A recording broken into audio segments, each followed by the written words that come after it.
And we're back. Welcome. I'm Dave Henning with the Fresh Start Podcast, fresh ideas for business and personal growth. And my guest today is A.M. Williams from the Raleigh-Durham, North Carolina area. I love North Carolina. Welcome. How are you, sir? Doing great, Dave. How you doing, my friend? Fantastic. So you are the breakthrough specialist. I love this for business owners who hire you to achieve what you call boss level growth. That's pretty cool. Yes. You use your secret sauce of leverage. For the past 15 years, you've shown business owners how to get more out of their business and achieve heights they never dreamed possible. So welcome, and tell me a little bit about your background and how you got going on this thing. Well, Dave, I will start it off like this. In the year 2000, at the turn of the millennium, at the beginning of the millennium, I thought I had pulled a muscle in my groin, and I went to the hospital, to emergency room to see what was going on. And the doctor told me I had cysts on my spine. And if they didn't do something right away, it could be deadly. And you know what? That was the best thing that ever happened to me in my life. Really? Let me explain. That Yes. literally put me on a path of orientations with things that I never knew existed. I never knew the world of disability until I had this surgery on my spine, and they removed these cysts, and actually one they were able to remove, and one stayed inside of me, and they had to put a shunt in it so that it could ultimately drain. I call that one the teacher.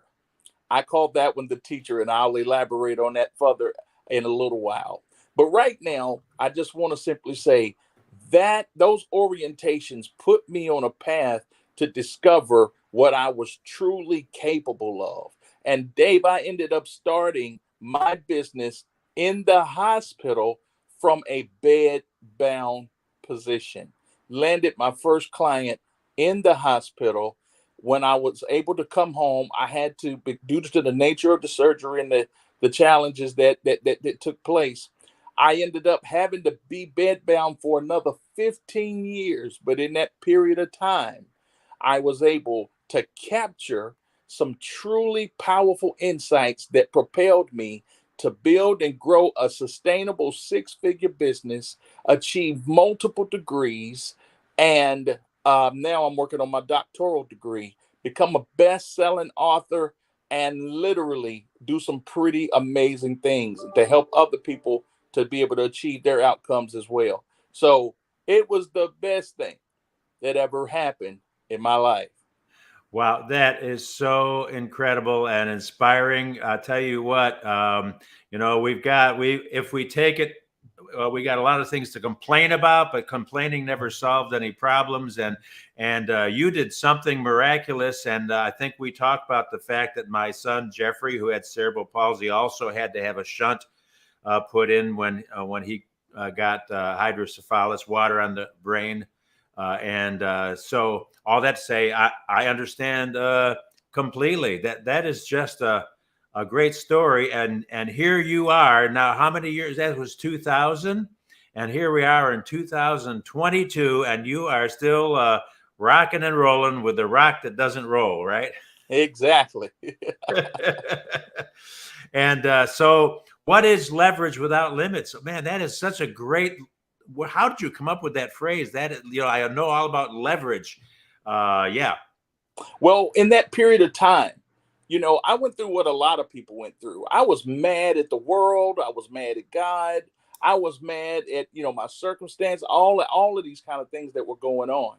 But then, I was reminded of a conversation that Earl Shove had with his young mentor, Jim Rohn. He said, what you have in your life at this current moment, you have attracted by the person that you have become. Wow. And that was the thing that caused me to literally change my perspective on who I am and where I was. It was also Raymond Hollywell who said that circumstances do not make the man, they reveal him to himself. So between these two things here, I began to look at myself different, literally do some serious soul searching, stop looking at what was going on outside of me. And I had to turn inward and start looking at what was going on inside of me. And through that process, I heard God speak to me and tell me something in your life can be leveraged to create something that you want. And so from that revelation, from that insight that I was given, I began to ask myself a different question. I no longer said, why is this happening to me? I started saying, what would this look like if it were easy? What would this Right. look like if it were easy? And slowly but surely, over the next 15, 20 years, I have learned the gift of challenges. I have learned the gift of challenges because now I know how to dance with my adversity and leverage things within my life to be able to achieve amazing outcomes. I And love it. so, leverage without limits, it was J. Abraham that said, successful people think and act differently. Successful people think and act differently. And leverage without limits is the way truly successful people go about achieving exponential outcomes. So, leverage without limits is literally about your ability to enjoy your journey. It's about the ability to explore your true potential and ultimately exceed your expectations. So, when you have the ability, leverage gives you the ability to find what works best and optimally for you.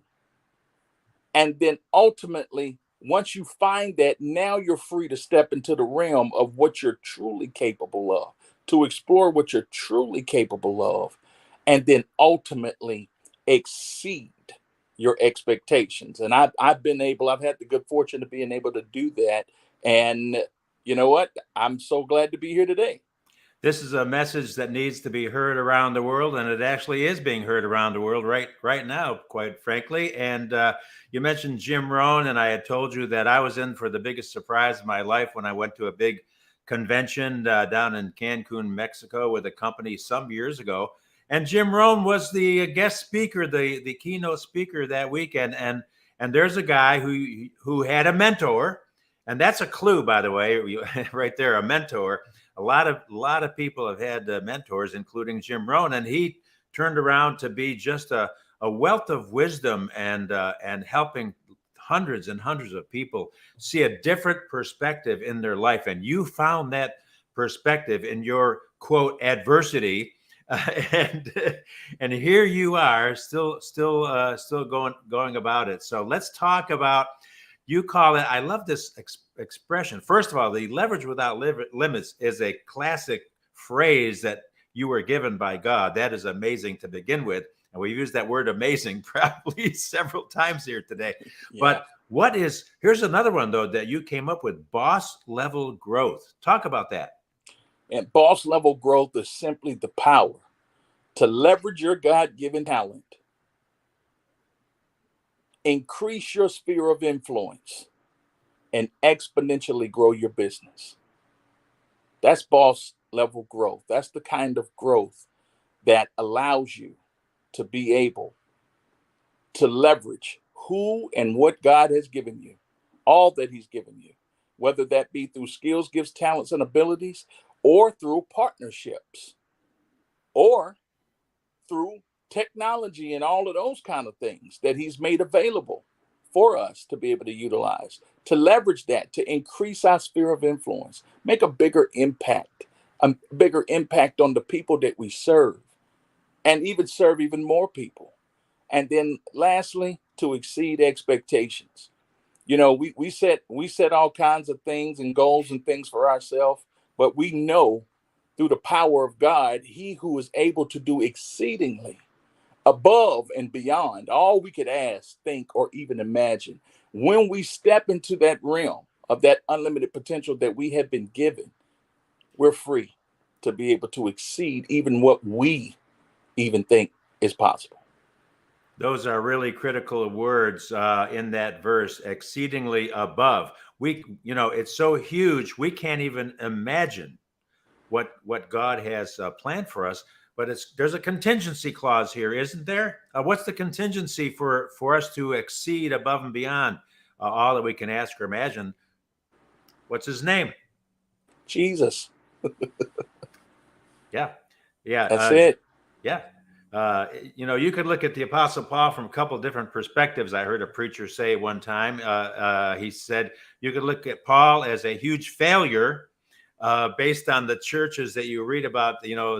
Someone that says, well, we should be like a New Testament church. Well, which one would that be? Corinthians, Galatians, where he called them, the modern phrase would be, you idiots. But that verse that you quoted, we can't even, it's above our imagination level even to imagine all that's encapsulated in that verse. Dave, that's very powerful that you mentioned that, because I know you are a star pupil of John Maxwell yourself. And he talks about the law of the lid. Oh, yes. I love that law. So when we look at our Lord, our ultimate leader, because he is able to do exceedingly above and beyond all we could ask, think, or even imagine, what's our potential? Yeah. Being under that kind of lid. Yeah. So it's exciting. It's an exciting time. It's an exciting revelation. And I'm just so glad that, to be here at this time, at this moment, and allowing God to just simply be at full expression in our lives. And so that we can be even more fruitful, touch more people's lives, govern well, and give him all the glory for it. Isn't it John 15 that says, talks about bearing fruit, and he that doesn't bear any fruit the branches get dried up and cut up and thrown into a fire somewhere, but he that bears fruit gets pruned. There's a pruning process, and my grandfather had a grape vineyard, and when I was a kid, I used to go out in the spring with him, and it looked like we were destroying those grapes because we had to prune back all those big leafy leaves, because the leaves were taking up so much energy for the big bunches of grapes. And so there's a pruning process that goes on in each of our lives, and it's a good thing if we can receive the pruning, and that's what Jesus gave in one of his famous parables. If you can picture that in your mind, that we all go through seasons of pruning in our lives. But to your point, John Maxwell, one of his more recent books is called Failing Forward. And we can learn, as I think Jim Rome probably would echo this as well, we can learn more from our failures and our stumblings and our foolishness and our mistakes and our sins, and move forward with confidence that Jesus Christ has got our back. Yeah, it's all about becoming. It's all about becoming, us becoming. It's not about being perfect. It's about becoming. It's about becoming more, pressing towards the mark of the high calling. It's not about we're there. You don't arrive. Right. It's that. And so it's interesting that you talk about pruning, because I'm always telling people that if you can go into a store and buy a bushel of grapes, right? And you might get them for like $1 and something a pound. Or you can take those same grapes.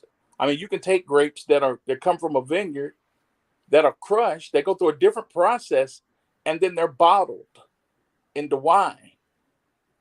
One sells for $1 and $1 and so per bushel. Another one sells for $50 to $100. What does that tell us? Through the crushing process, through this process, we become more valuable in a different form. My pruning process, and it's an ever-going process, but a big part of my pruning process was me learning this world of incomplete paraplegia. It doesn't mean I'm completely paralyzed. It just means I got extreme weakness in the legs. But I will be able to walk again. But through this pruning, I became more valuable in a different form. Wow. That's outstanding. So let me ask you this question. Now, this is kind of a different question. I like to ask weird questions once in a while to to tease our brain, our gray cells up there, as Hercule Poirot calls them.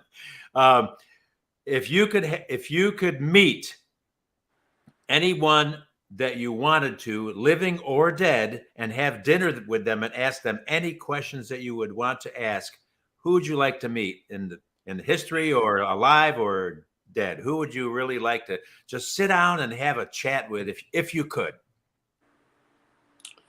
Man, with us talking about this whole, our conversation being, and we always give honor, glory, and praise to Jesus, Right. but Jesus was a disruptor, man. He could say something to you and you don't really know how you don't even know how you could be able to deal with that, right? Right. I would probably say Job. And why? Job would want to be. Job would probably, it would be him, and then probably Franklin Roosevelt. Oh, yeah. Because both of these men encountered extreme afflictions. Yes. Yet they were able to rise to great heights. They were multiplied in substance. Franklin Roosevelt, he led a country. He was able to rise to heights he never before imagined and achieved. He broke his impossible. And he did something amazing. And so through that, and with Job, seeing that when God had that conversation with him and really kind of straightened him out, so to speak, he was able to align himself and watch the power of God flourish him and all he had in his life. And so having that experience, and being able to say, just literally what hit the insights that he gained from it and what was the biggest lesson that he learned from it, I think would be amazing. I think, first of all, when you talk about Franklin Roosevelt, great point. Here's a man that had polio. Yeah, and he couldn't stand up and walk without braces, and really he couldn't. He really couldn't walk. And most people don't know this, but they had a wheelchair over here on the side to, after his fireside chats and all the stuff that he did to comfort and secure and peace of mind for our nation. And then you take Job, who's here's a good lesson from Job. Where do you take good advice from? From your friends, or from your friends who may be totally way off, or from God and the scriptures? How powerful is the scriptures, the Bible, to you? Oh man, it is so powerful. I mean, you referenced Job. I mean, you referenced John earlier, and when you begin to look at that whole process of how vines and branches work together, it's like the vine can only do great action through the meaningful yield of the branch. When we're not meaningful, in essence, we paralyze the power that was designed to flow through our life. And so while I spent so much time focusing on my paralysis, what I learned through that scripture is that you're paralyzing my power in your life. So when you allow me to be at full expression, I will yield things through your life that you never before imagined, despite your condition. Despite, that's the big word right there. And he, to your point, he is saying that we are grafted in to the family of God, and that is the roots and the nourishment that comes up through that vine, and that nourishment is hopefully on a daily basis for all of us. Who, if you're a believer or you're not a believer, you need to pay attention, because there's really hope. there's really hope and mercy and grace through what Jesus did for us. And we're coming up on Easter very quickly, where that story is brought forth again to the world.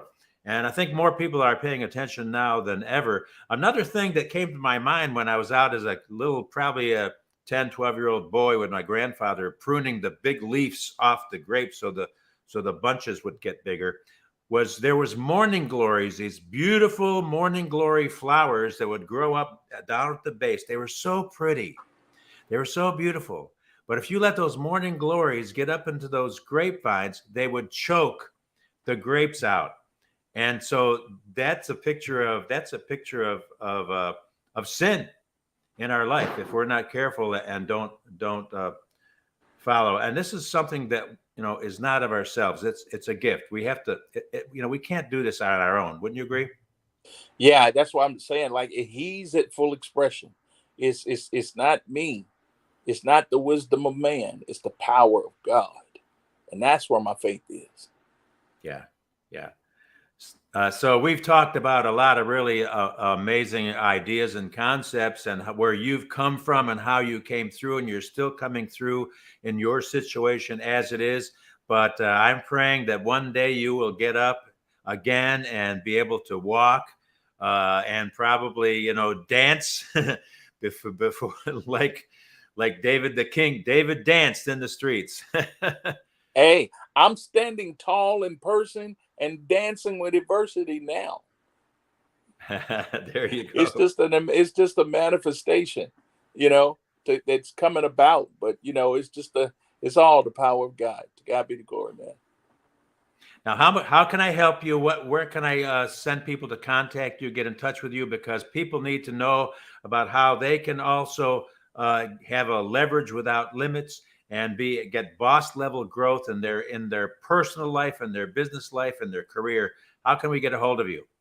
Well, I'm actually doing an amazing workshop I've been doing now for 3 years. I'm doing one next week, and I hold it, several times a year. It's called Address Your BS.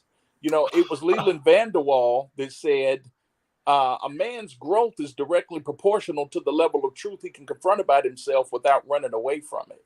One of the biggest challenges that we have as growth-focused business owners is that we got too much BS, too many blind spots, backstories, lack of business structure. Well, we learn how to turn those things around into breakthrough strategies, the right kind of belief systems, show them how to create a business simplified.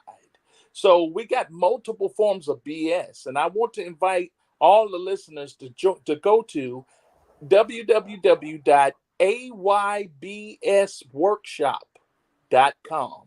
aybsworkshop.com.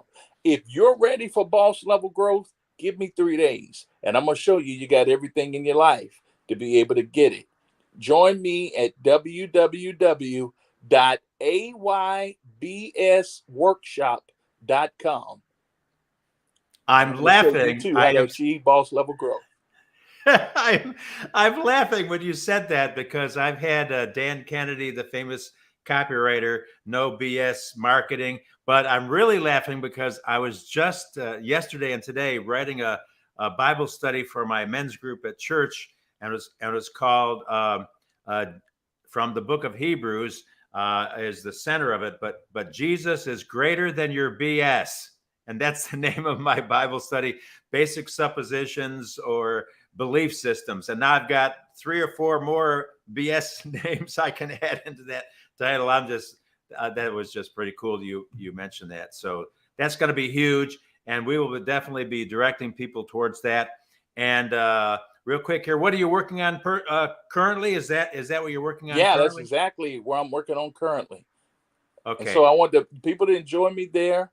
And hey, listen, you can go to CoachAMWilliams.com, or you can connect with me on social media and sit by the fire. We have great conversations, little fire talks. We have great conversations in my social media. But I don't want to set you by the fire. I want to set you on fire. So go to www.aybsworkshop.com and let me help you. Let me set you on fire so that you can achieve boss level growth and exceed the amazing. Now, there's one other question that I like to ask my guests, and because it's just kind of a fun question. What was your very first job when you were a kid or a teenager? Oh, wow. My first job was sweeping the parking lot at McDonald's. Sweeping the What? parking lot at McDonald's, man. I was doing that at the age of 15, 16 years old, when all my classmates were sleeping comfortably on summer break. I was in the parking lot at McDonald's at 4:30, 5 o'clock in the morning, sweeping the parking lots and working 10 to 12 hours at that time, doing maintenance and then turning around, getting cleaned up, and then doing working in the kitchen and doing those type of things. But yeah, man, that's how I got started. Yeah, and all of those things forms our character and who we are. I worked half my life as a janitor, making my way through college and graduate school. So I have this Calvinistic view of janitorial services. Once a janitor, always a janitor. Hopefully, I'll clean up after myself every once in a while. But I'm speaking with A.L. Williams. It's been A.M. Williams, not A. That's another guy. A.L. Hey, that's Williams. another great. Art Williams, the coach, the football coach from the Atlanta area, I believe. Yeah. Oh man, that was a slip of the tongue, but not that slippery. So A.M. Williams, I'm grateful to have you as my guest today. Thank you so much. I appreciate you, man. I'm Dave Henning with the Fresh Start Podcast, fresh ideas for business and personal growth. Thank you. Pleasure, my friend. Pleasure.